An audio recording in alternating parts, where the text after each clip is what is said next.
If you dare have this baby, I will destroy your entire family."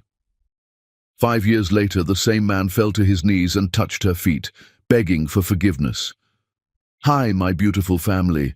Welcome back to Mr. Peter Stories, your own family channel. May the Almighty wrap every woman in a protection so strong that no sorrow can touch her, a peace so deep it quiets every storm inside her, and a love so pure it brings light to every corner of her life. May He bless the hands that cook, the feet that walk endlessly for others, the hearts that break silently yet still choose kindness. May every woman who has carried pain alone be lifted with honor, wrapped in comfort, and rewarded with blessings beyond measure. You deserve a world that treats you gently, speaks to you softly, and respects you endlessly. And my beautiful family, I see some of you not staying till the end, not liking, not commenting. Sometimes it hurts. It makes me wonder. Have you forgotten your brother, Mr. Peter? Or do you think I am done? Tell me honestly, what is the reason, my family? If your heart is true, like the video. If your love is real, right, I am with Mr. Peter. The pregnancy test sat on Darren Warren's marble countertop like a bomb waiting to detonate, and Binta Peter watched his face transform from confusion to horror, to something far more dangerous. You cannot be serious right now. Darren's voice dropped to a whisper that made her blood freeze. Do you understand what you're asking me to do? Binta's hands trembled as she tried to steady her breathing. I'm not asking you to do anything. I just thought you should know before you what? He moved closer, and she instinctively stepped back until her spine hit the window, overlooking Seattle's glittering skyline. Before you ruin everything I've built, everything my family has built? Darren, please, her voice cracked. I know the timing is terrible with your engagement and the company going public, but I can't just... Yes, you can. His hand slammed against the glass beside her head, making her flinch. You absolutely can, and you will. My engagement to Senator Blake's daughter is front-page news. Our IPO launches next month. Do you have any concept of what's at stake here? Tears burned behind Binta's eyes, but she refused to let them fall. Not yet. Not in front of him. What about what's at stake for me? This is a life, Darren. Don't! His finger jabbed toward her face. Don't you dare finish that sentence. There is no our anything. There's my life, my future, my family's legacy. And then there's you, a nursing assistant I was stupid enough to sleep with when I was slumming it at charity galas. The words hit her like physical blows, each one stripping away another layer of the foolish hope she'd carried into this penthouse. She'd known Darren was ambitious, driven, sometimes cold in his business dealings, but she'd believed that somewhere underneath the designer suits and corporate armor was the man who'd held her on his yacht last summer, who'd whispered that she made him feel real for the first time in his calculated life. That man was a lie. I see. Binta straightened her spine, forcing strength into her voice. Then I'll leave. You won't have to worry about me or this situation ever again. She turned toward the door, but Darren's hand shot out and gripped her arm hard enough to bruise. You think it's that simple? You think you can just walk out of here and make whatever choice you want without consequences? Let go of me. Her voice shook, but she met his eyes with all the defiance she could summon. Darren's smile was a predator's grin, calculated and cruel. Your mother, Binta, she gets her dialysis treatments at Warren Memorial Hospital, doesn't she? Our family owns that hospital. Our board decides which patients receive continued care and which ones get transferred to public facilities with waiting lists that stretch for months. Binta's stomach dropped. You wouldn't. Your younger brother, smart kid, full scholarship to Warren University, studying engineering. Our family endowed that scholarship program. One phone call and his funding disappears. No degree, no future, all that potential wasted because his sister couldn't think beyond her own selfish desires. Stop. The word came out as a whisper. Your father's construction company, those contracts he has with Warren Pharmaceuticals to build our new research facilities, gone. Not just gone, Blacklisted. I'll make sure no major corporation in this state will touch him. Your entire family's income stream destroyed. Binta felt the room spinning, her carefully constructed world collapsing around her. She'd come here hoping for support, or at least understanding. Instead, she'd walked into a nightmare. Darren leaned closer, his breath hot against her ear. If you dare have this baby, I will destroy your entire family. Your mother will die waiting for treatment. Your brother's dreams will turn to ash. Your father will lose everything he's built, and it will all be because of your selfishness, because you couldn't do the one simple thing I'm asking of you. You're a monster. Her voice barely functioned. No. Darren released her arm and smoothed his tie, his face returning to its usual mask of controlled composure. I'm a realist. I'm a man who understands that sometimes difficult choices have to be made for the greater good. My family employs thousands of people. We provide healthcare to entire communities. We fund research that saves lives. And you want to jeopardize all of that because of one mistake? It's not a mistake. It's a human being. It's a cluster of cells that will ruin both our lives if you let it. Darren walked to his desk and pulled out a checkbook. I'm going to write you a check for $50,000. You'll use it to take care of this situation discreetly. You'll sign a non-disclosure agreement, and then you'll disappear from my life completely. This is the most generous offer you're going to get. Binta stared at the check he held out to her, and something inside her shattered. Not her resolve, but her illusions. Every sweet word he'd ever spoken revealed itself as manipulation, every moment of tenderness exposed as performance.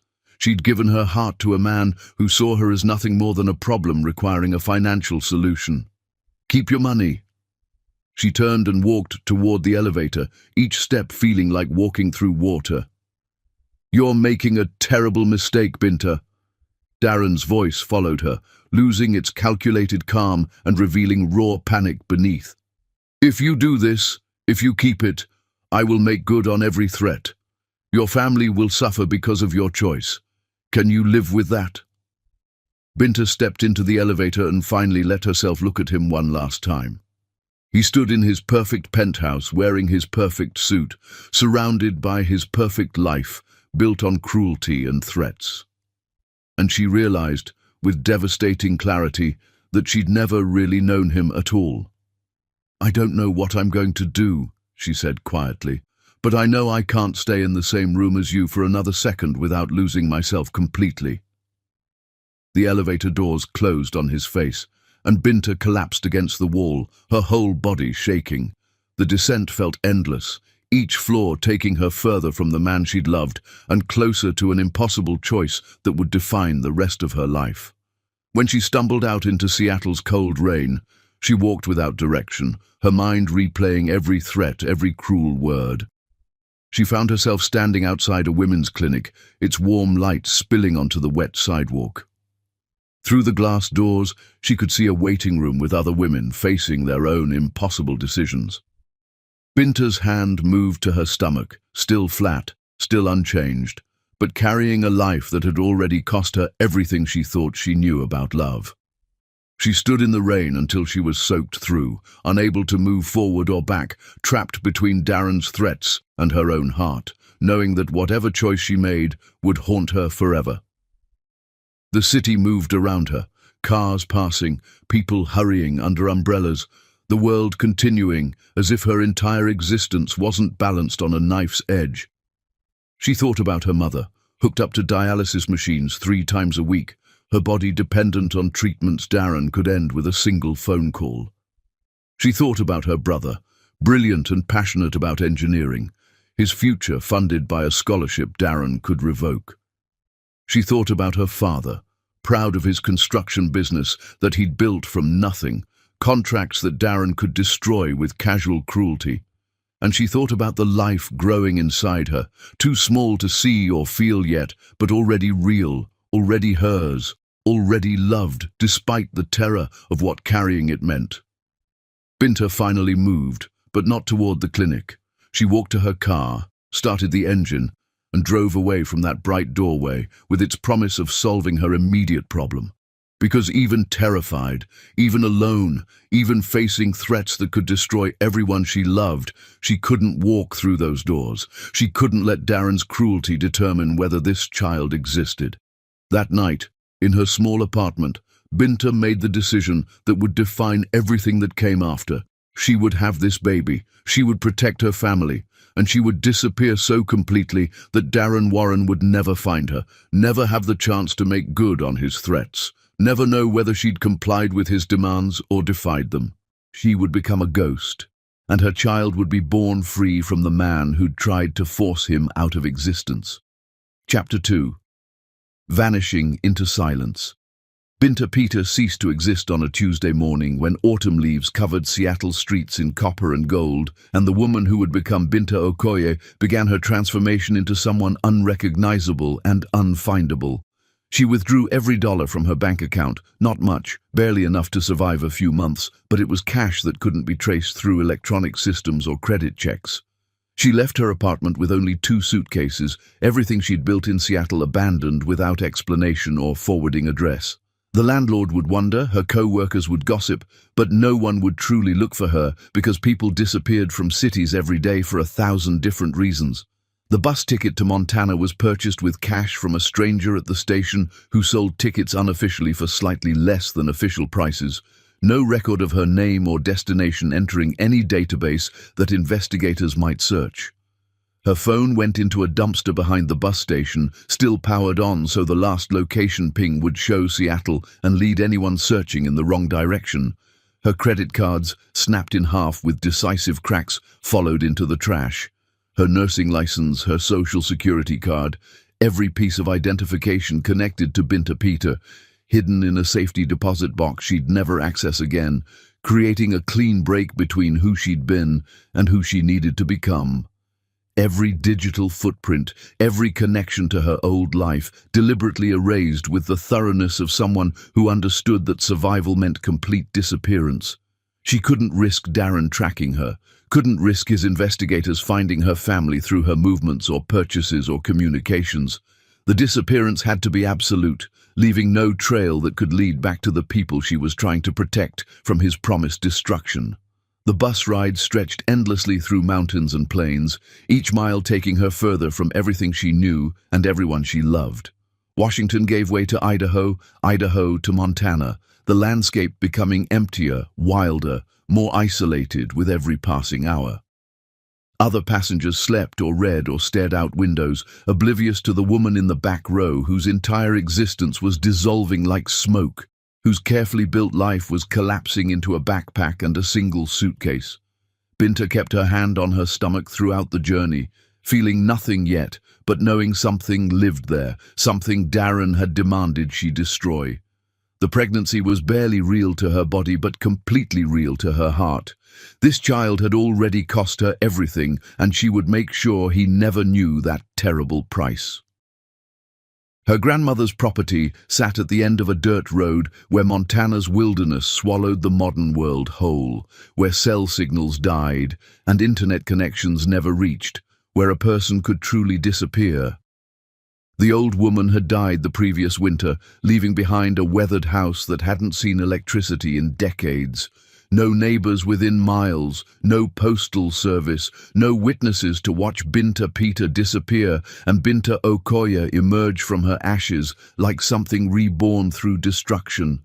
The house smelled of dust and memories when she pushed open the creaking door, filled with her grandmother's belongings that no one had cleared.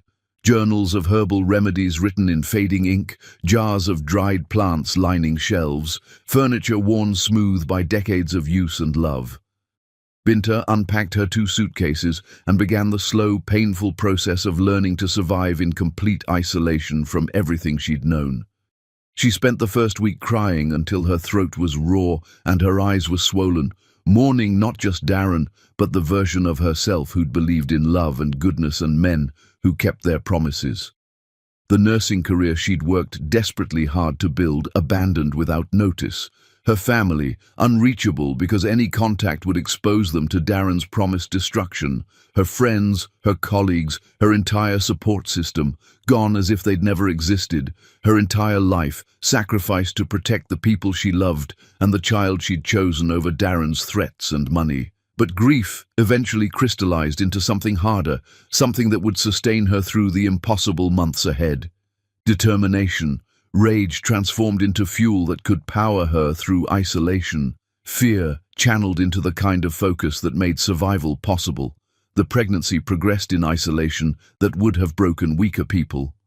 Binta read her grandmother's old medical books by candlelight, teaching herself everything she could about prenatal care and childbirth complications.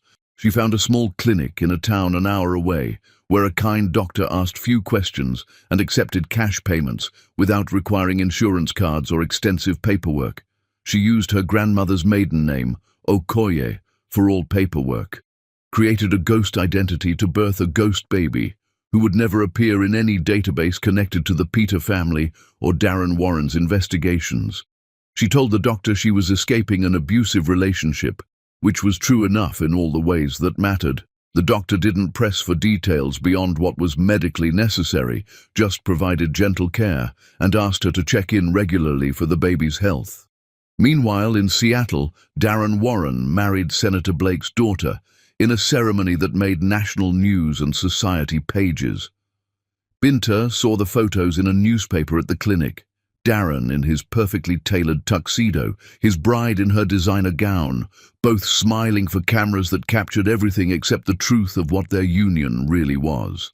The caption called it the wedding of the year, a union of political power and pharmaceutical empire that would reshape healthcare policy for generations. Binta burned the newspaper in her grandmother's wood stove, watching the photos curl and blacken, and never looked back at the man she'd once believed she loved. She couldn't afford to think about him, couldn't let herself wonder if he was searching for her or if he'd simply moved on, relieved that his problem had disappeared conveniently. All that mattered was survival, getting through each endless day, keeping herself and her baby healthy, preparing for a future that felt impossible to imagine clearly.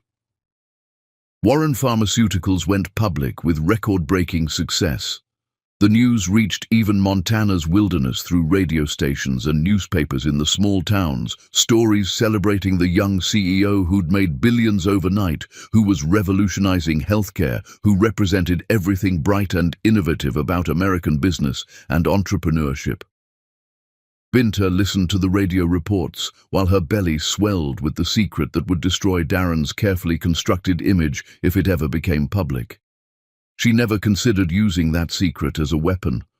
Revenge meant exposure, and exposure meant risk to her family, meant Darren might make good on his threats before she could stop him. So she swallowed her anger and focused entirely on survival. The isolation nearly broke her spirit during the darkest winter months. Days passed without human conversation beyond brief exchanges at the clinic or general store. Nights stretched endless and brutally cold, the Montana winter fierce and unforgiving to someone unprepared for its severity. She talked to her unborn child to keep from going mad, whispering promises that they'd survive this together, that someday they'd build something beautiful from these ashes of destruction. Labor came during a spring thunderstorm, the sky splitting open as her body did the same, nature mirroring the violence of birth. Binta drove herself to the clinic through rain that hammered her windshield, gripping the steering wheel through contractions that stole her breath, refusing to let fear override the necessity of getting professional help. The same kind doctor delivered her son at dawn while rain hammered the roof and thunder shook the windows, while the storm raged outside, and Binta's body performed the ancient miracle of bringing life into the world, despite everything that had tried to prevent it. "What name for the birth certificate?" the doctor asked gently, holding the squirming, crying newborn. "Frank Okoye," Binta whispered, holding her son against her chest for the first time, feeling his warmth and reality. Just Frank Okoye. Not Peter, not Warren, a name that connected to neither family, a name that meant this child belonged only to himself and to the mother who'd given up everything to bring him safely into a world that would never know his father had threatened his existence. Frank had Darren's eyes, that same piercing blue that had first captivated Binta at the charity gala, where their doomed relationship had begun. But where Darren's eyes held calculation and cold ambition, Frank's held only innocence and the pure trust of a newborn who knew nothing of threats or cruelty or fathers who wanted him erased. Where Darren had chosen power over love, Frank would learn compassion. Where Darren had demanded control, Frank would understand consent and kindness. Where Darren had threatened destruction, Frank would build and heal. Binta made these promises while her son's first cries echoed through the clinic, while the storm raged outside, while her body ached with the aftermath of bringing life into the world completely alone, without the support that should have been her right. In Seattle, Darren hired private investigators to search for the woman who'd disappeared. Binta learned this months later from a newspaper article about Warren Pharmaceuticals expanding their security division. The story mentioned the CEO's personal interest in surveillance technology, his investment in tracking systems and facial recognition software, his apparent paranoia about corporate espionage and information security. She understood the real reason behind that investment. Darren was looking for her, terrified of the bomb she might carry, the proof of his cruelty that could detonate his perfect life if she ever chose to use it. His investigators found nothing because Binta Peter no longer existed in any database they could access or search. Only Binta Okoye remained, a single mother in Montana's wilderness, living on her grandmother's property with a son who would never know the violence of his conception or the threats that had forced his birth into hiding and isolation. But isolation wasn't survival, not really. Binta knew she couldn't raise Frank in complete withdrawal from the world forever. He needed education, socialization, opportunities beyond Montana wilderness, and she needed income beyond the rapidly dwindling cash she'd brought from Seattle. She began experimenting with her grandmother's recipes, the traditional remedies the old woman had used for everything from headaches to heartbreak. The herbs grew wild on the property. The knowledge lived in journals her grandmother had kept for decades. And Binta had nothing but time to learn, to test, to create something meaningful from the ashes of her destroyed life. She started small, selling remedies at a farmer's market in a nearby town. Natural pain relief, herbal teas for sleep, salves for skin conditions. People loved them. Natural, affordable, genuinely effective. Word spread slowly through small Montana communities. Orders increased gradually. Binta reinvested every dollar, expanding cautiously, always using the Okoye name, always keeping Frank's face away from any photographs or public records.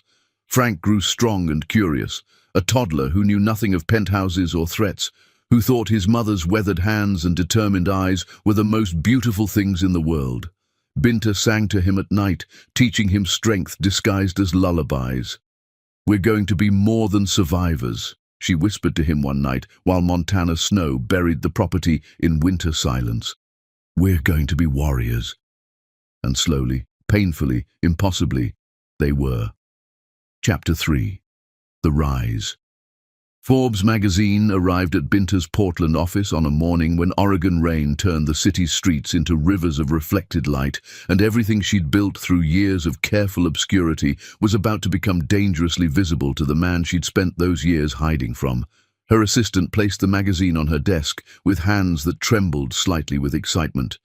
"You absolutely need to see this right now. It's incredible. You're on the cover." The cover featured words that would change everything about her carefully constructed safety. The Natural Health Revolution. How one woman is disrupting Big Pharma.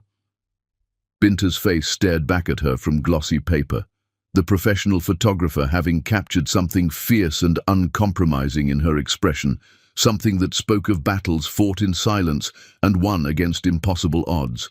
Inside, the article detailed her journey in carefully edited terms she'd meticulously approved before publication. Single mother builds empire from grandmother's traditional recipes. natural remedies company reaches $100 million valuation.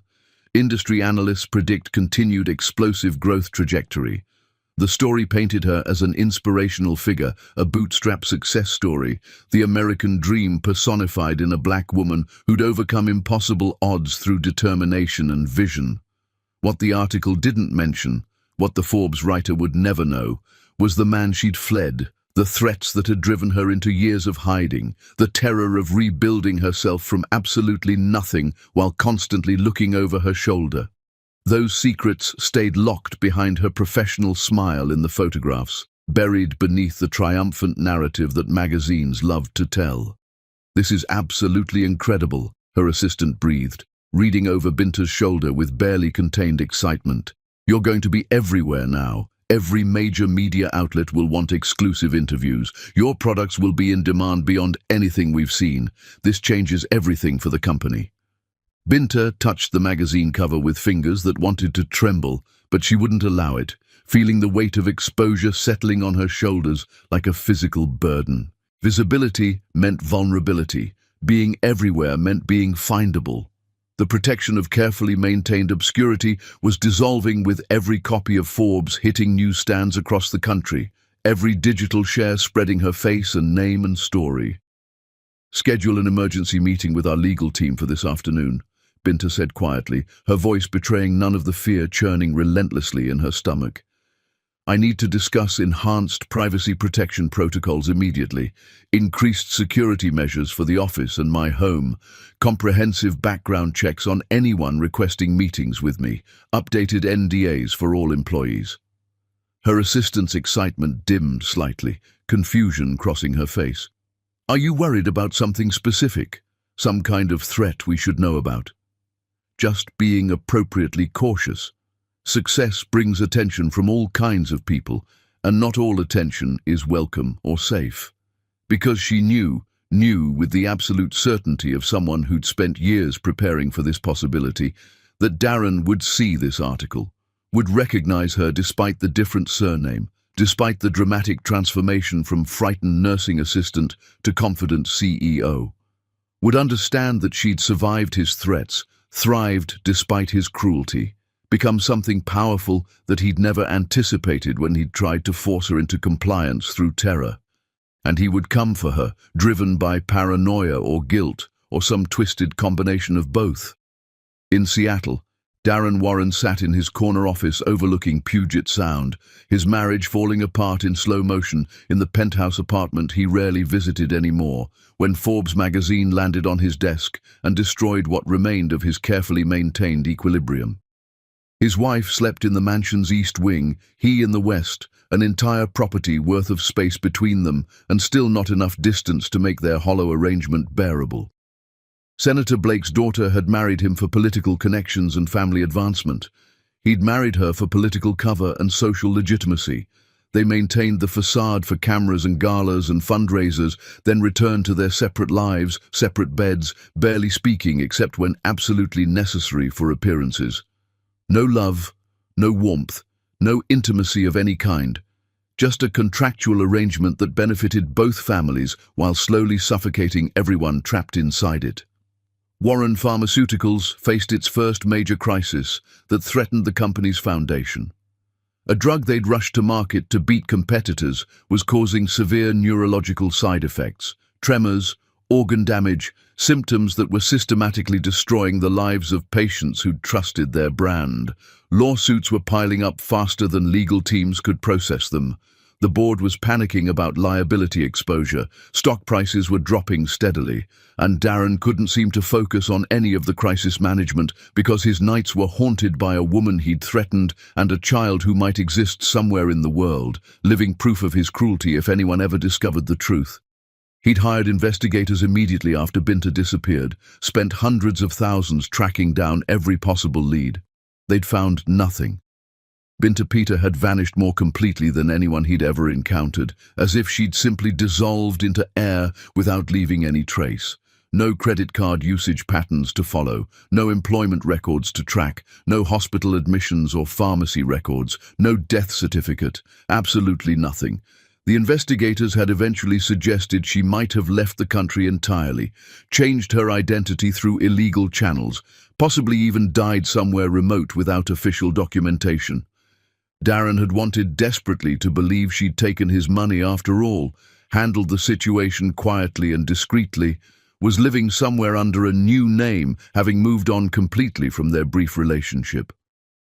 Until Forbes magazine landed on his desk that morning and destroyed every comforting lie he'd told himself. Darren stared at the cover for a long time, his coffee going cold in the expensive mug beside him. The name was different, Binta Okoye instead of Binta Peter, but her face was absolutely unmistakable, even with years of change between the frightened woman in his penthouse and this powerful CEO staring confidently from the magazine cover. Older, yes. Transformed, certainly. Harder, stronger, radiating the kind of power and confidence she'd never possessed when he knew her. But those eyes held the same strength he'd tried to break through threats, the same defiance he'd tried to crush through terror. This was Binta. This was the woman whose life he'd tried to control and whose spirit he'd completely underestimated. She'd survived. More than survived. She'd built an empire from literally nothing while he'd inherited his family's company and was watching it crumble under the weight of shortcuts and compromises that had seemed justified in pursuit of profit and market dominance. The article mentioned her son with calculated vagueness, single mother to Frank, who inspires her mission to make healthcare affordable for families like hers. No details about the boy's age or appearance. No photos that might reveal family resemblance. Nothing concrete that would confirm what Darren desperately needed to know. But Binta had disappeared 5 years ago. The timeline suggested possibilities that made his hands shake as he held the magazine with white knuckles. He forced himself to stop calculating, stop trying to determine Frank's age from the limited information. Numbers and timelines wouldn't give him truth. Only direct confrontation would. His secretary appeared in the doorway, politely waiting for acknowledgement. "Sir, your wife is calling again about the charity gala tonight. She wants to confirm your attendance and coordinate arrival times." "Cancel everything on my calendar," Darren said, still staring at Binta's photograph like it held answers he desperately needed. "Clear my entire schedule for the next week. Find out everything you can about Binta Okoye, where she lives, where her company is headquartered, where she'll be appearing publicly in the next month. I need a complete comprehensive profile by end of business today." "Sir, we have the emergency board meeting this afternoon about the lawsuit settlement strategies." "I said cancel everything." His voice came out sharper than he'd intended, years of suppressed emotion and guilt bleeding into his tone. "This is more important than anything else on my schedule. Do you understand?" The secretary left quickly and Darren studied the Forbes article with the obsessive intensity he usually reserved for merger documents and acquisition strategies. Every detail mattered. Every word revealed something about the woman Binta had become and the life she'd built from the ruins of what he'd destroyed. She'd used her grandmother's maiden name, which explained perfectly why his expensive investigators had never found any trace of her. She'd built her business initially in Montana, far from Seattle's reach and his family's sphere of influence. She'd been strategic, careful, deliberately methodical in her disappearance and reconstruction. This wasn't luck or fortunate coincidence. This was calculated survival by someone who'd understood exactly how dangerous Darren could be and had planned accordingly. Respect warred with regret, warred with something darker that might have been obsession taking root. Darren had spent years trying desperately to forget Binta, to bury the memory of her terrified face when he'd made his threats. He'd told himself comforting lies, that she'd taken his money, handled the situation discreetly, moved on with her life. The alternative reality, that she'd actually kept the pregnancy despite his threats, was too terrifying to acknowledge because it meant a child existed somewhere in the world, living proof of his cruelty if anyone ever discovered the connection. Now that potential evidence might have a name. Frank, a son he'd never met, never held, never acknowledged as his responsibility. The board meeting Darren was supposed to chair continued without him. His wife's charity gala happened without him. his conspicuous absence noted and gossiped about by Seattle society. He sat alone in his office as night fell over Seattle, obsessively researching everything available about roots and remedies, about Binta's meteoric rise, about the woman who'd rebuilt herself from the ashes of his destruction and emerged more powerful than he'd ever imagined possible for someone he'd dismissed as insignificant. A conference notification crossed his email the next morning. Pacific Northwest Healthcare Innovation Summit, Portland, Oregon, next month. Keynote speaker, Binta Okoye, founder of Roots and Remedies, discussing natural healthcare alternatives and pharmaceutical industry reform. Darren registered for the conference immediately, cancelling 3 other important commitments to clear his schedule completely. His assistant questioned the decision, pointing out that Warren Pharmaceuticals' contentious relationship with natural health companies made his attendance seem like terrible optics, especially given their current legal troubles and public image crisis. "I'm going," Darren said with absolute finality. "That's not negotiable. Make whatever arrangements are necessary." In Portland, Binta received the conference speaker invitation with profoundly mixed feelings. Public speaking meant exposure, vulnerability, putting herself on a literal stage where anyone could see her. But her company's mission required advocacy and visibility. She'd spent too long building Roots and Remedies to hide now. Too many people depended on her products to let fear silence her voice. Frank, now attending kindergarten at a progressive school, was thriving in ways that made Binta's heart ache with fierce pride. Bright, endlessly curious, gentle with other children, asking questions about everything. "Mama, what does your company actually do?" Frank asked one evening while she prepared dinner. "We help people feel better without making them poor. We create medicines from plants and natural things so families don't have to choose between being healthy and eating food." "That's really good," Frank said seriously. "Some kids at school say their parents can't afford to go to the doctor when they're sick. That's exactly why Mama's work matters so much, baby." Frank hesitated, then asked the question that always broke her heart. "Do other kids have daddies who come to school events?" "Some do, some don't. Families are all different, and different doesn't mean wrong or incomplete." "But why don't I have one?" Binta knelt to meet his eyes. "Because the person who would be your father wasn't ready to be a parent when you were born. He wasn't strong enough or brave enough, but that's okay, because I'm strong enough for both of us." "You're the strongest person I know," Frank said, hugging her tight. The conference approached. Binta prepared meticulously, crafting arguments that would challenge industry practices without alienating potential allies. She had no idea that in the audience, Darren Warren would be watching every word. The collision was inevitable, and neither of them was prepared. Chapter 4. The Collision. The Portland Convention Center buzzed with hundreds of healthcare professionals gathered for what industry magazines were calling the year's most important conference, a direct challenge to pharmaceutical practices from voices they could no longer ignore or dismiss. Binta stood backstage reviewing her notes for the 10th time, trying to calm nerves that always preceded public speaking.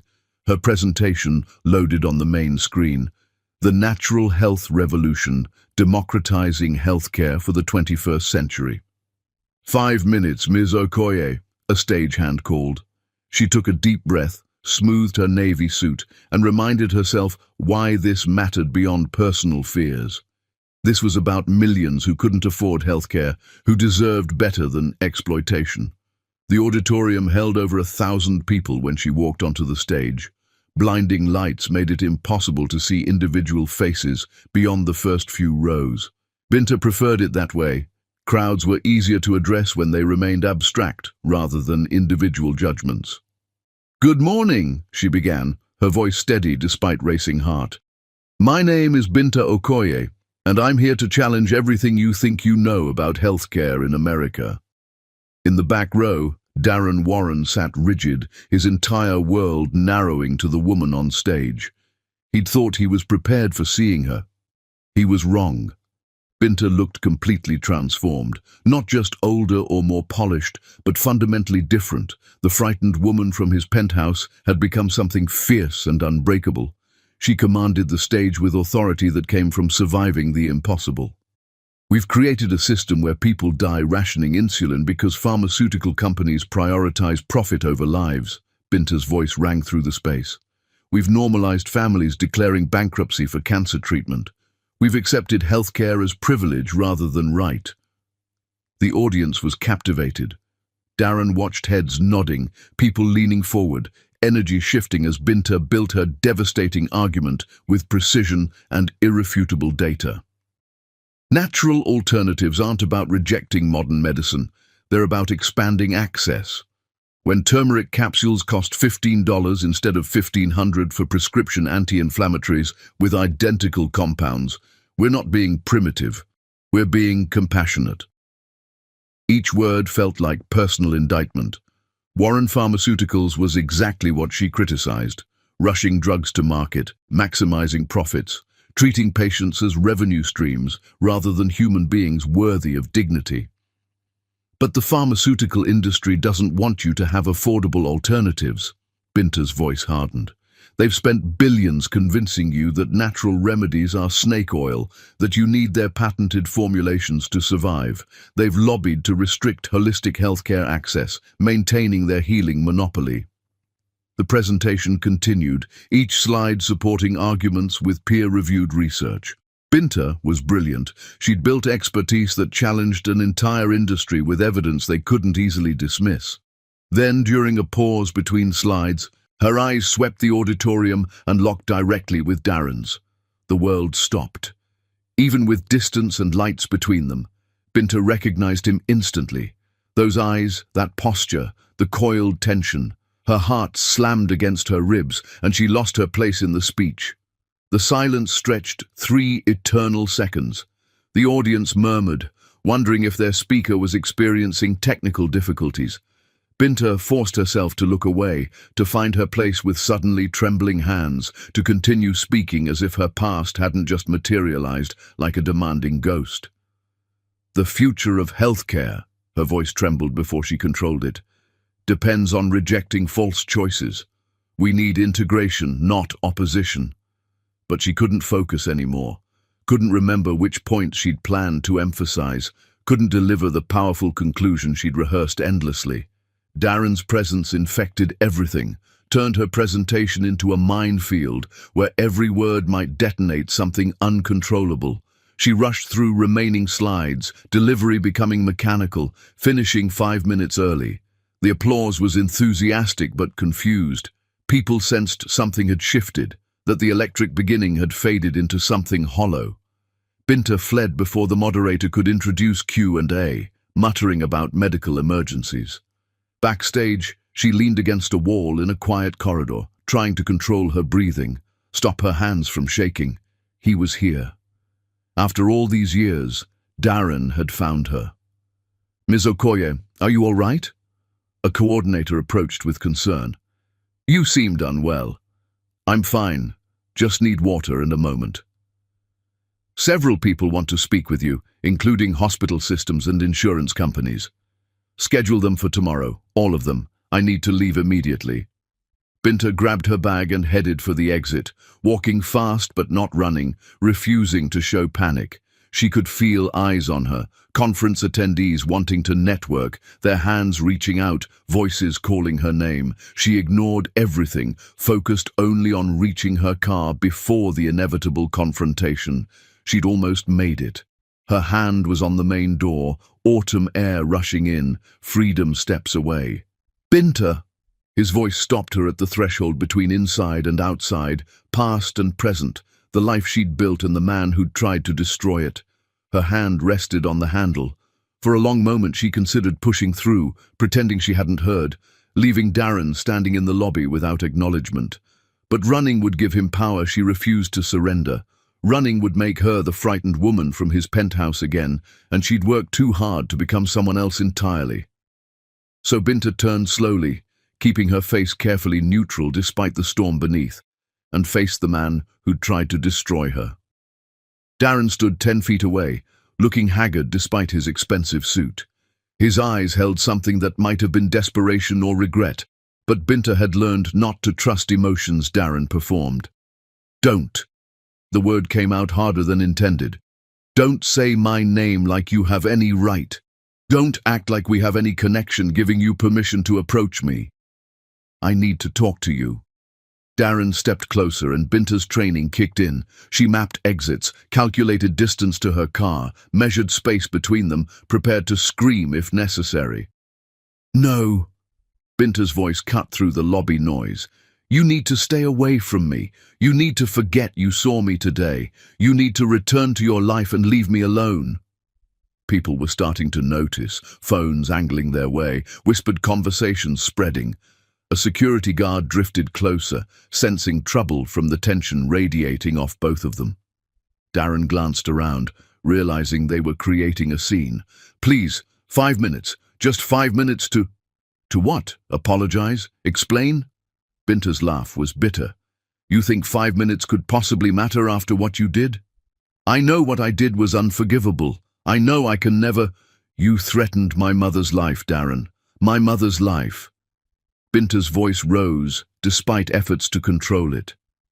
You threatened to destroy my brother's future, my father's business, everything my family built. You tried to force me to... She stopped herself, too aware of the recording phones. You don't get to ask me for anything, not now, not ever. The child. Darren's voice broke. Is there a child? Is Frank real? Binta's blood turned to ice. The fact that he knew her son's name felt like violation. How do you know that name? The Forbes article mentioned. That's none of your business. My son is none of your business. If I have a son, I have a right to... You have no rights! The words exploded from her, loud enough to make everyone in the lobby turn and stare openly. You gave up every right when you made your threats. You think biology creates obligations after you terrorized a pregnant woman into hiding. Darren's face crumpled, but Binta felt no satisfaction. She felt nothing but urgent need to get away before she said something that couldn't be unsaid. Stay away from me, Darren. Stay away from my company. If I see you again, if you try to contact me in any way, I will file a restraining order and make sure everyone knows exactly what kind of man you really are. She pushed through the doors into Portland rain, leaving Darren standing in the lobby looking shattered, leaving behind confused conference attendees who'd witnessed intensity they couldn't understand. Her hands shook so badly she could barely get her keys out, her whole body trembling with adrenaline and old terror. The drive home was a blur she couldn't remember later. She couldn't recall traffic lights or turns, could only replay that moment when their eyes met across the auditorium, the way 5 years of distance had collapsed instantly. Frank was at kindergarten. Her house was empty when she arrived. Binta locked every door, closed every curtain, checked every window, and finally let herself fall apart on her kitchen floor. She sobbed with rage and fear she'd held together during confrontation, with terror that had never really left, with crushing weight of realizing that no matter how far she ran or how much she achieved, Darren could still find her. He'd found her. Despite everything, Darren had found her, and now she had to figure out how to protect Frank from the father who'd tried to erase him. Chapter 5. Desperation. The flowers arrived at Roots and Remedies headquarters 3 days after the conference, an ostentatious arrangement of white roses and lilies that filled the reception area with cloying fragrance reminiscent of funeral homes and false apologies. These just came for you, Binta's assistant said, carrying the attached card with visible distaste. Want me to toss them? Binta opened the card with shaking hands. I'm sorry, please let me explain. We need to talk about Frank. D.W. Toss them, she said flatly. And if any more deliveries come from Darren Warren or anyone claiming to represent him, refuse them at the door. Nothing gets through. The flowers were just the beginning. Letters arrived daily, each returned unopened with refused, stamped in aggressive red letters. Emails flooded her business account until IT created filters automatically deleting anything from Darren's addresses. A courier delivered a handwritten note on Warren Pharmaceuticals' letterhead directly to her home. She had no idea how he'd gotten that address, and the violation made her upgrade security immediately. The note said, I need to know the truth about Frank. I'm begging you. please." Binta burned the note in her office fireplace and instructed her legal team to prepare comprehensive harassment documentation for a potential restraining order. Then Darren tried the business angle, shifting from personal appeals to professional pressure. A formal partnership proposal arrived from Warren Pharmaceuticals' legal department, offering to invest $50 million in roots and remedies in exchange for minority stake and distribution access. The offer was financially generous beyond anything she'd seen, strategically advantageous in ways her CFO immediately recognized. "This is an incredible opportunity," Binta's CFO said during the emergency meeting she'd called. "We could expand into international markets we've only dreamed about. The distribution network alone would transform our reach." "We're rejecting it," Binta said firmly, "but the terms are extraordinarily favorable. They're essentially giving us money and infrastructure with minimal control demands. I don't care about the business perspective in this case. Warren Pharmaceuticals represents everything our company stands against. Accepting their money would compromise our entire mission and undermine everything we've built. With all respect, personal feelings shouldn't override sound financial strategy. This isn't about personal feelings. This is about maintaining integrity and independence. Draft a polite rejection stating, 'We're not interested in partnerships with Warren Pharmaceuticals.' Make it clear this decision is final." The rejection went out that afternoon. 2 days later, another proposal arrived, this time directly from Darren's private office. Even more generous terms, even more desperation visible between professional language. Binta didn't bother with politeness this time. Her assistant sent back one sentence, "No amount of money will make me work with you. Stop trying." Darren's next move was more aggressive. Warren Pharmaceuticals began approaching Roots and Remedies' key suppliers with acquisition offers and exclusive contracts. If he couldn't partner with Binta directly, he'd try to control her supply chain, force her to the negotiating table through dependencies. But her suppliers, many of whom respected her mission deeply, rejected the overtures immediately and informed Binta of the attempted interference. "He's trying to corner our suppliers," her operations head reported grimly. "Classic supply chain warfare. He wants to make us dependent on sources he controls." "Diversify our sources immediately," Binta ordered. "I want backup suppliers for every ingredient. Make sure we are never dependent on any source he could potentially control." The maneuvering continued for weeks. Darren tried everything short of direct confrontation, increasingly desperate business proposals, supply chain pressure her team systematically neutralized, even attempting to hire away key employees with salary offers, triple what she could pay. None of it worked. Binta had built her company on loyalty and mission rather than just money, and her team stood firm. Finally, when every indirect approach had failed, Darren appeared in person. Binta was leaving her office late one evening, reviewing reports on her phone as she walked toward her car. She looked up and froze. Darren was waiting near her vehicle, leaning against his own car like he had every right to be there. Her security team moved forward, but Binta held up a hand to stop them, refusing to show fear, even though her heart pounded. "How did you get past building security?" she demanded. "I told them I was an investor considering acquisition opportunities." Darren straightened, and Binta could see exhaustion carved into his face. "Please, just talk to me. 5 minutes." "You're trespassing. Leave now or I'm calling the police."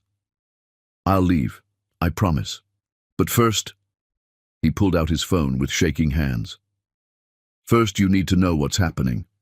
My company is drowning. The drug recall litigation is bankrupting us. My marriage is over.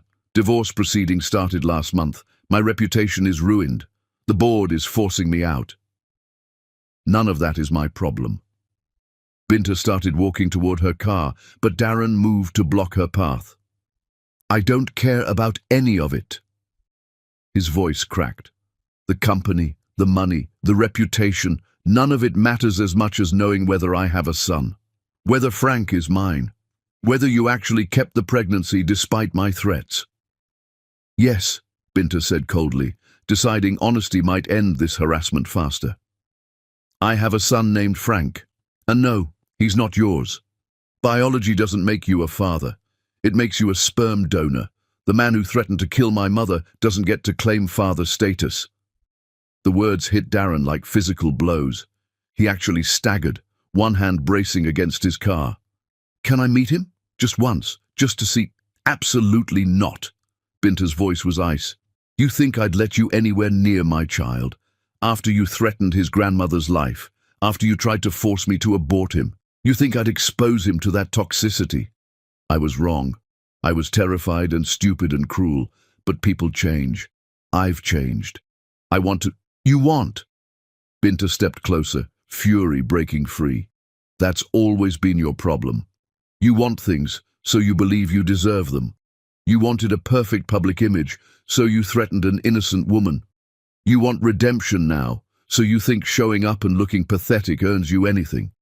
You want to meet your son, so you think you have rights to a child you tried to force out of existence. I know I don't deserve anything. You're right. You don't deserve my forgiveness, my time, my consideration, or a single moment with Frank. He's mine. I raised him alone while you became a billionaire. I fed him and loved him and protected him when you would have preferred he didn't exist. And now that your life is falling apart, you think you can insert yourself into our lives because you suddenly feel regret." Darren was crying openly now, tears streaming down his face. "I'm begging you. Let me meet him once. Let me apologize. Let me try to—" "No." Binta pulled out her phone. "I'm calling security now. If you're not gone in 30 seconds, I'm having you arrested." "Binta, 25 seconds. Please, 20 seconds. Darren finally broke, turning away and stumbling toward his car. He drove away slowly, and Binta watched until she couldn't see him before allowing herself to collapse against her vehicle, shaking with adrenaline. That night, she held Frank extra tight during bedtime stories, breathing in his smell, trying to calm her racing heart. He was safe. Darren didn't know which school Frank attended, didn't have unfettered access to their home, couldn't reach them without going through security layers she'd constructed. But the walls felt thinner now, the distance less absolute. Whatever it took to keep her son safe from the man who'd already caused them both so much damage, she would do without hesitation. Chapter 6. The Public Confession. Warren Pharmaceuticals stock dropped 15% in pre-market trading. The morning CNN announced their exclusive primetime interview with CEO Darren Warren regarding personal misconduct allegations and corporate ethics concerns that will reshape the pharmaceutical industry conversation. The interview aired at prime time. Millions watched as Darren sat across from an investigative journalist in what would become one of the most brutal public confessions in corporate history. "Mr. Warren, you requested this interview to address allegations. Let's start with the most serious claim, that you threatened a woman's family to coerce her into terminating a pregnancy. Is that true?" Darren's face was haggard, his polish completely absent. "Yes. It's completely true, and it's the worst thing I've ever done in my life." "Can you explain the circumstances?" 5 years ago, I was engaged to Senator Blake's daughter. Our company was preparing to go public. A woman I'd been involved with, a nursing assistant named Binta Peter, told me she was pregnant. Darren's voice cracked. Instead of taking responsibility, I threatened her. I told her if she had the baby, I would destroy her entire family. "Specifically, how did you threaten her family?" "Her mother received dialysis at a hospital my family owned. I threatened to have her removed from care. Her brother had a scholarship to our university. I threatened to revoke it. Her father's company had contracts with us. I threatened to terminate them and blacklist him." Darren was crying now on national television. "I told this terrified young woman I would systematically destroy everyone she loved if she didn't abort our child." "And did she comply?" "No. She vanished completely. I hired investigators to find her, not because I'd changed my mind, but because I was paranoid she'd expose me. She disappeared so thoroughly I convinced myself she'd handled it quietly. I was wrong." "You've recently discovered otherwise?" "Yes. The woman I threatened rebuilt her life from nothing. She became Binta Okoye, founder of Roots and Remedies, now worth hundreds of millions. She raised our son alone, without any support from me, while I became a billionaire and pretended none of it happened. The interview continued for an hour. Darren held nothing back, detailing his cruelty, his cowardice, his recent harassment attempts. He exposed himself completely, offering no excuses. Why confess now? Because I want Binta to know I understand what I did, because the public deserves to know what kind of man I am, because my son deserves to know his father is trying to take responsibility, even though it's far too late. Have you had contact with your son? No. Binta rightfully won't allow me near him. I don't blame her. I wouldn't trust me either. What do you hope to gain? Nothing. Darren looked at the camera. I hope to gain absolutely nothing. This isn't about redemption. This is about truth. About admitting I'm the villain, not the victim. The interview ended with Darren reading a statement. To Binta, I cannot undo what I did. I cannot give you back the years you struggled alone. I can only acknowledge the truth and accept consequences. I'm sorry. Those words are inadequate, but they're all I have.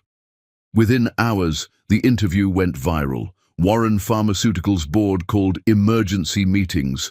Remaining investors liquidated positions. The company barely surviving the drug scandal was now in complete free fall. In Portland, Binta watched while Frank slept upstairs and felt nothing except cold rage. He thought confession was courageous. This wasn't bravery. It was manipulation, trying to force her hand by making their tragedy public, putting his guilt at the center of her survival story. Her phone exploded with notifications, reporters demanding comment, investors discussing publicity, family members who'd made connections. She ignored everyone except her crisis publicist. I need a statement immediately. The statement went out the next morning. I have no interest in Mr. Warren's redemption tour. His confession centers his guilt rather than the survival of those he harmed. My focus remains my son and my company. This is private, and I request all media respect that. I will not grant interviews or participate in the narrative Mr. Warren has created. But the circus couldn't be controlled. Paparazzi appeared outside headquarters. Reporters harassed her suppliers and employees. Frank's school increased security and sent letters to parents. "Mommy, why are there cameras outside?" Frank asked when they couldn't leave through the front door.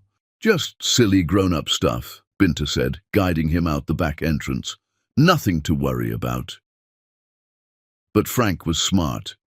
He'd noticed his mother seemed stressed, that routines had changed, that security accompanied them everywhere, that whispered conversations stopped when he entered rooms.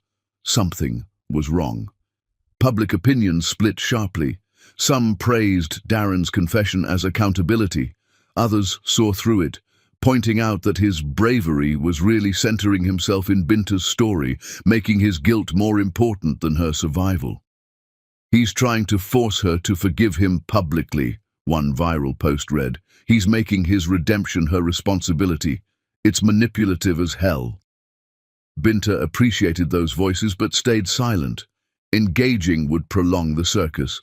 She focused on maintaining normalcy for Frank, protecting him from chaos his father had created. 2 weeks later, a delivery arrived. Not flowers, a legal document. Darren had voluntarily terminated all parental rights to Frank, irrevocably. No conditions. A letter accompanied it. "I have no right to be his father. This ensures I can never use law to force contact. You and Frank are free." Binta read it 3 times, checking for catches. There were none. Darren had done the one thing she never expected, given up legal claim to the son he'd been desperate to meet. She should have felt relief, victory. Instead, she felt empty, like the end of a war that cost too much to ever feel like winning. That night, Frank asked, "Is the man on TV who's been talking about you? Is that my father?" Binta knelt to meet his eyes, choosing honesty. "Yes, baby. That's the person who would be your biological father." "Why doesn't he live with us?" "Because before you were born, he said things that hurt me very badly. So I decided we were better off just us two." Frank hugged her. "That's okay. I only need you anyway." Binta held her son and wished the story could end there. But she had a terrible feeling the confession wasn't an ending, but an opening move whose consequences she couldn't yet predict. Chapter 7. Frank's Discovery. Frank was learning to read at a level that delighted and concerned his kindergarten teacher. The child devoured books like they contained answers to questions he didn't yet know how to ask. Which was how he found the tablet his mother had left on her office desk during a weekend visit to headquarters, briefly unlocked while she took an urgent call. "Mama, I'm bored," Frank announced, wandering into Binta's office where she paced with her phone. "Take a book from the waiting room, baby," Binta said, covering the phone. "I'll be done in 20 minutes. But Frank spotted the tablet settling into the corner chair before his mother noticed. He swiped through screens with practiced ease, games, email, boring adult stuff. Then a news article caught his attention because it had his mother's photo, and another photo, a man with eyes the same color as his. Frank tapped the article. The man was in lots of pictures. In one, he was crying. Then Frank saw a video. He tapped it, and the man's face filled the screen. 5 years ago, the man's voice was shaky. "I threatened a woman named Binta Peter." Frank knew that name. Peter, Mama's old name. He turned up the volume slightly. "She was pregnant with my child, a son named Frank." That was his name. "And instead of being supportive, I told her terrible things. I said I would hurt her family. I would make sure her mother couldn't get medicine. I would take away her brother's school money. I would destroy her father's job." Frank's eyes went wide. Destroy? Hurt Grandma? "I was wrong. I was so wrong." The man kept crying. "She ran away to protect Frank, to protect their baby from my threats." Frank's hands trembled. This was about him, about Mama, about why he didn't have a daddy. "I don't deserve to know, my son, but if Frank ever sees this, I want him to know, your mother is a hero. She protected you when I would have hurt you." The video ended. Frank sat frozen, tears running down his cheeks, his 5-year-old mind overwhelmed. This man was his father. His father had wanted to hurt Grandma. His father had made Mama so scared she ran away. "Baby, what are you watching?" Binta's voice made Frank jump. She saw the screen, her face going white. "Oh no, Frank, I should have—" "Mama!" Frank's voice came out tiny and scared. "That man said bad things about Grandma." Binta knelt beside him, gently taking the tablet, her own eyes filling with tears. "Yes, baby. He said things that were very scary to me, but he didn't actually hurt anyone. We went away before that could happen." "But he wanted to." Frank's lip trembled. "He wanted to hurt Grandma. He threatened to hurt them, yes, but I protected everyone by leaving. Nobody got hurt. You're safe, baby." Frank threw his arms around her neck, crying harder. "I don't want a daddy who was mean to you." "Oh, baby." Binta held him tight, rocking slightly. I know. He was crying. Why was he crying?" "Because he's very sorry now for what he did, because he understands he made terrible mistakes." Frank pulled back to look at her. "Do you forgive him?" "No, baby, I don't. What he did was too hurtful for me to forgive." "Good." Frank nodded with child logic. "He shouldn't have been mean to you." "Mama?" Frank's voice was very small. "What if I wanted to see what he looks like? Not because I want a daddy, just because I'm curious?" Binta felt her world tilting. "I don't know, baby. That's a very big decision." "I'm scared of him," Frank whispered, "but I also want to see." "Is that weird?" "That's not weird at all. That's actually very brave, being cautious but still curious." "Can I think about it?" "Yes, we both can, and we can talk to someone who helps kids understand big feelings." "Okay." Frank hugged her again. "I love you, Mama. I love you bigger than the whole universe, baby." That night, after Frank finally slept, Binta sat in her office wrestling with impossible decisions. Frank had seen the video, had been frightened but was expressing natural curiosity, was asking if maybe he could meet Darren sometime. She had to decide whether protecting Frank meant keeping him away forever or letting him satisfy his curiosity in a controlled way, so the mystery didn't grow larger than reality. She pulled up her email and typed to Darren's address. Frank saw your interview. It frightened him. He knows you threatened me and his grandparents. He's scared of you, but he's also curious because children are curious about origins. Against every instinct, I'm considering one supervised meeting in a public place. Reply only if you accept these terms. You get 1 hour. You will not touch him without his permission. You will answer his questions honestly. You will not ask me for anything. This is about Frank's health, not your redemption. If you traumatize my son, you'll never see him again. She hit send before she could delete it. Darren's response came within minutes. I understand every term. I accept everything. Thank you. I don't deserve this. Binta buried her face in her hands, wondering if she'd just made the worst mistake of her life. Tomorrow she'd call the therapist. She'd consult her lawyer. She'd create a safety plan. She'd prepare for the possibility that this would go wrong. But tonight, she just watched Frank sleep and whispered, I'm trying to do right by you, even when I don't know what right looks like. Chapter 8. The breaking Washington Park was brilliant with autumn colors when Binta arrived early, her security team discreetly positioned where children's laughter provided soundtrack to what would either be healing or disaster.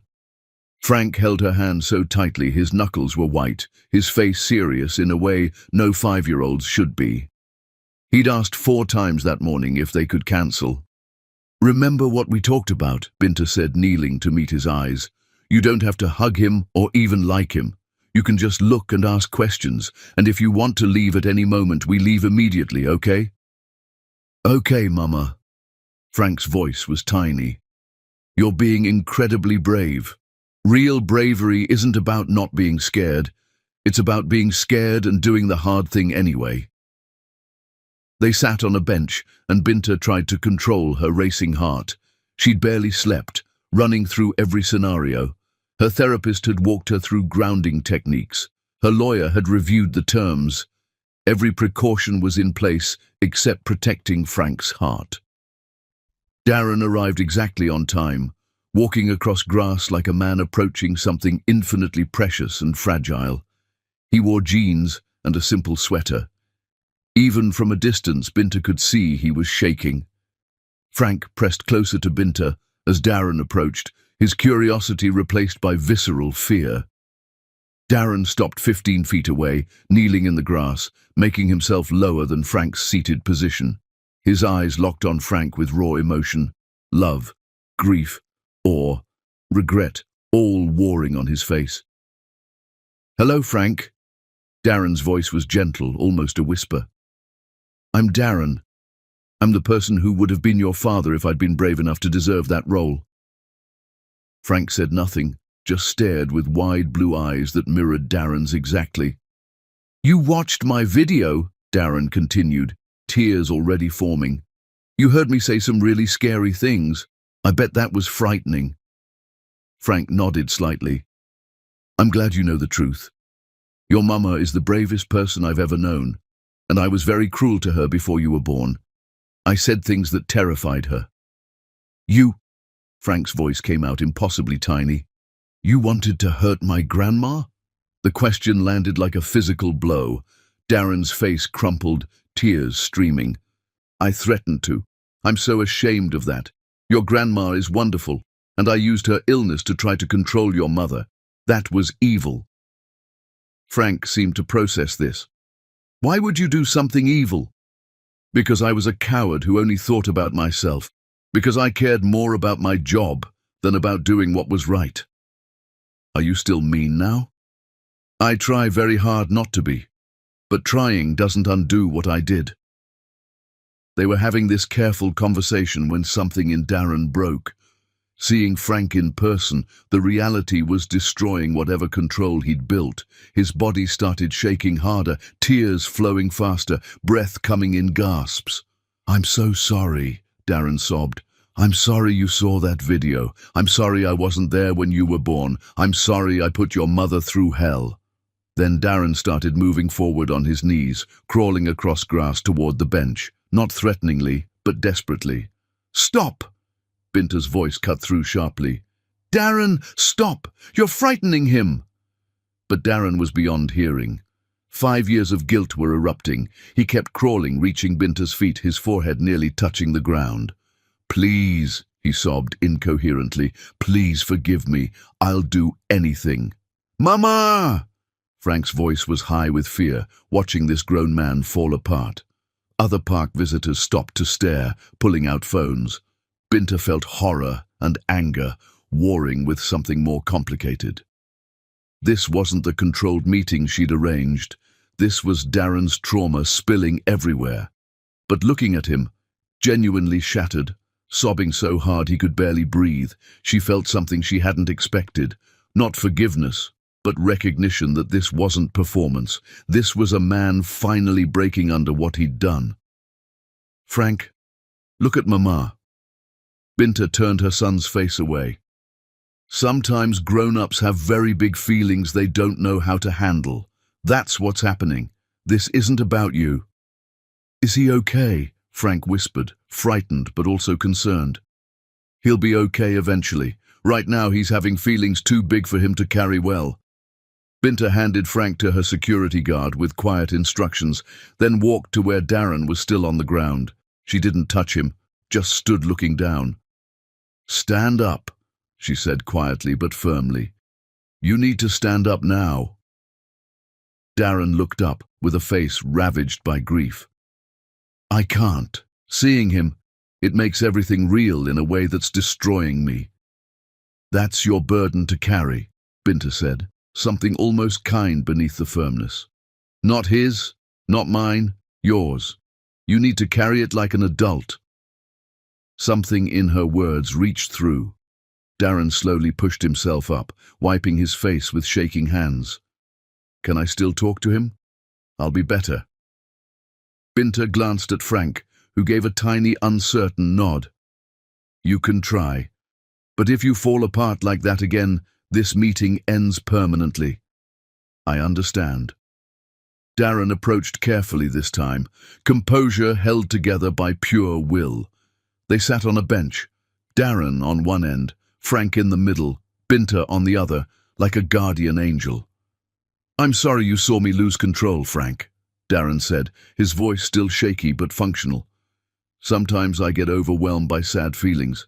That wasn't fair for you to see. That's my problem, not yours." Frank studied him. "Do you want to be my daddy now?" The question was so innocent, so cutting, that it physically hurt Darren to hear. "I want to be someone you can know if you want to know me. But your mama is right. I gave up the chance to be your daddy when I was cruel to her. That belongs to her. She's everything important." "Mama says you're sorry." "I am. More sorry than I can express." "Okay." Frank seemed to accept this. "Can I ask you questions?" "Anything you want." They talked for the hour, Frank asking simple questions about where Darren lived, what his job was, why his eyes were blue like Frank's. Darren answered carefully, keeping emotions controlled through visible effort. After an hour, Frank's questions ran out. "Can we go home now, Mama?" "Of course, baby." As they left, Frank walked over to Darren and said quietly, "Seriously, I'm glad you're not mean anymore, but Mama's right. You're not my daddy. You're just Darren, a person I know about now." The words were delivered without cruelty, just honest assessment. Darren nodded, fresh tears flowing, but composure holding. "That's fair. Thank you for meeting me, Frank." Frank took Binta's hand, and they walked away.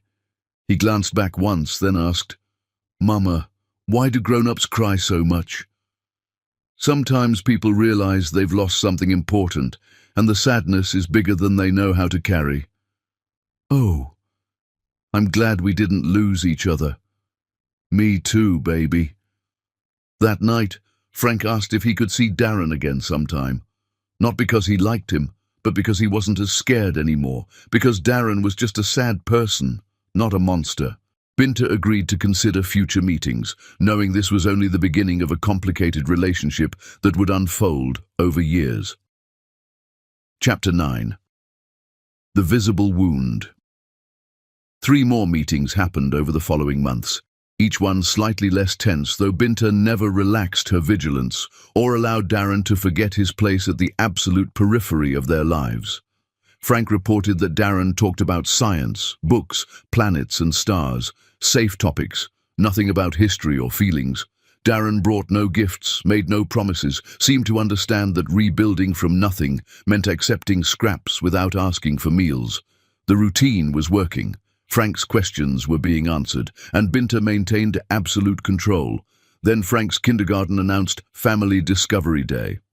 "Mama, can I invite him?" Frank asked, holding the flyer. "To help with my space presentation?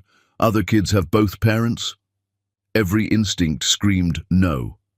But she couldn't refuse those hopeful eyes. Her email to Darren was explicit. "Frank has invited you to Family Discovery Day. Conditions: sit separately. Don't approach me unnecessarily. Speak only to Frank about science. Don't pretend we're family. 1 violation and you never attend another event." His response: "Understood. Thank you." The evening arrived. Binta got there early, watching other families, complete units laughing together. The nuclear family normalcy felt like judgment. Darren arrived separately, dressed simply, immediately helping Frank with his poster about the solar system. He kept the distance Binta required, spoke only to Frank, answered questions about planets in terms a kindergartner could understand. Watching them together, Frank's small hands pointing at drawings while Darren explained with patience, Binta felt something complicated twist in her chest. Not forgiveness, but recognition of what could have been. This ordinary father-son moment that Frank deserved but would only have in rationed doses. Other parents noticed Darren, recognized him. Whispers rippled, sympathetic glances at Binta. Frank presented his project with Darren beside him, explaining concepts when Frank got stuck. It was ordinary and heartbreaking. After presentations, parents mingled. Binta stood alone, but Frank kept bouncing between them, oblivious to the tension. One mother approached Binta sympathetically. "I saw the news. What you've accomplished is incredible. Thank you. And it's good that his father is trying now." "Better late than never." The words hit wrong. Better would have been not threatening my family. Late isn't the same as better. Late is just consequences arriving. The woman's smile faltered. "I didn't mean—" "Everyone means well, but no one who hasn't lived through this gets to decide when grace is appropriate." The woman moved away. Other parents gave Binta more space. She'd become something uncomfortable. The event ended. Frank hugged both goodbye, still operating in his innocent world. Darren lingered, wanting to say something. "Thank you for tonight," he said quietly. "Watching Frank present, seeing what you've taught him, it made me understand the depth of what I destroyed. You didn't have to let me see this. This doesn't change anything. I know. But I needed to say, seeing what you've created together shows me what I should have protected. I destroyed that possibility before it existed." Binta looked at him. She saw exhaustion, regret, a man living with consequences.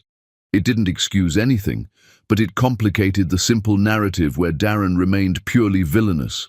"You're right. You destroyed it.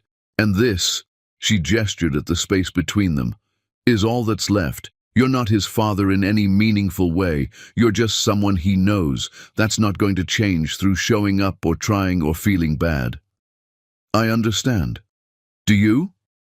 Because every time you show up, there's risk. Risk that Frank will want more than I can safely give. Risk that he'll imagine we could somehow be a family, and I can't let him believe that lie. I'll never encourage those thoughts. See that you don't, because the moment I sense you're trying to become more than you are, you're done. Forever." She walked to her car, leaving Darren standing alone. Driving home, Frank chatted about his presentation, happy but not transformed. It was just an evening, not a turning point. Did you have fun? Binta asked. Yeah, he knows a lot about science stuff. Frank paused. But it was weird without you there beside me. Some things are just for fathers and sons. That's okay. I guess. Frank looked at her seriously. Mama, do other kids love their dads as much as I love you? The question broke and mended her heart simultaneously. I don't know, baby. But I know you have enough love for everyone who deserves it. Darren seems sad a lot. He is sad a lot. That's what happens when you make very bad choices. Will he ever stop being sad? I don't know. That's something he has to figure out himself. They drove home in comfortable silence. Frank fell asleep before they arrived, his head against the window, peaceful and secure. Binta carried him inside, tucked him into bed, and stood watching him sleep. This was her victory, not revenge against Darren, but building a life so full that his absence never created a hole that needed filling. Darren would continue at the margins, Frank would know him without needing him, and Binta would maintain the boundaries that kept them all safe. That was enough. That had always been enough. Chapter 10. Consequences. Spring arrived slowly in Portland, bringing with it a rhythm none of them had anticipated becoming their new normal. Meetings twice monthly in public spaces, always supervised, always on Binta's terms. Warren Pharmaceuticals dissolved completely. The lawsuits, the collapsed investor confidence, the public scandal, everything combined to end what had taken generations to build. Darren resigned, sold his shares, used proceeds to establish a victims fund. He moved into a regular apartment, took a consulting job helping pharmaceutical companies develop ethical practices, started living with consequences that couldn't be undone. Frank asked questions sometimes. Why doesn't he live in a big house? Does he have other kids? Binta answered honestly, never bad-mouthing Darren but never softening truth. Frank's kindergarten graduation arrived. Binta sat with her mother, brother and father. The family Darren had threatened, now thriving. Darren sat alone in the back. When Frank received his certificate, Binta glanced toward him and saw tears. She felt nothing about his pain, just acknowledgement that this was his reality, watching from margins. After the ceremony, Frank wanted a photo with both parents. They stood on either side, not touching, with Frank beaming between them. It looked exactly like what it was. Two separate people with a shared child. Summer brought Frank's 6th birthday, a party with neighborhood friends. Darren attended at Frank's request, helped with games, then left quietly. School started. Frank began 1st grade, made friends, lost his first tooth, learned to ride a bike. Life continued, and Darren remained peripheral. Months accumulated. Frank turned 7, started soccer, developed a passion for dinosaurs. All the ordinary miracles happened with Binta at the center, and Darren occasionally visible at the edges. They developed a routine, twice monthly visits, usually parks or museums, structured activities that gave them something to do without forcing intimacy. One evening Binta asked gently, "Are you glad you met him?" Frank thought carefully. "Yeah, it's good to know where I came from. But Mama? He's not my father. Not really. You're my parent. Both of them. Everything important." "Oh, baby," Binta pulled him close. "You're everything important to me too." "I love you bigger than the whole universe. I love you bigger than that times infinity." Frank giggled, and Binta held him, knowing these moments were her victory. Not revenge or forcing Darren to suffer, but building a life so full that his absence never created a hole needing filled. Darren would continue at the margins, showing up for scheduled times, being decent and consistent in his limited role. He'd continue living with consequences, knowing he'd destroyed his chance at something beautiful before it could exist. Years would unfold like this. Frank would grow up knowing his father, but never needing him. Binta would continue building her empire, raising her son, living the life she'd fought to create. One night, standing at her window watching Portland's lights while Frank slept, Binta thought about the woman she'd been, terrified and pregnant, standing outside a clinic in Seattle rain, facing impossible choices. She'd survived, built something beautiful from wreckage, raised a remarkable child who understood complexity without becoming bitter, won not by destroying Darren, but by creating a life so rich that his participation was optional rather than necessary. Binta slept peacefully, knowing she'd given Frank something Darren never could: absolute security in being loved completely. The kind of love that didn't depend on performance, the kind that made everything else survivable. And that was enough.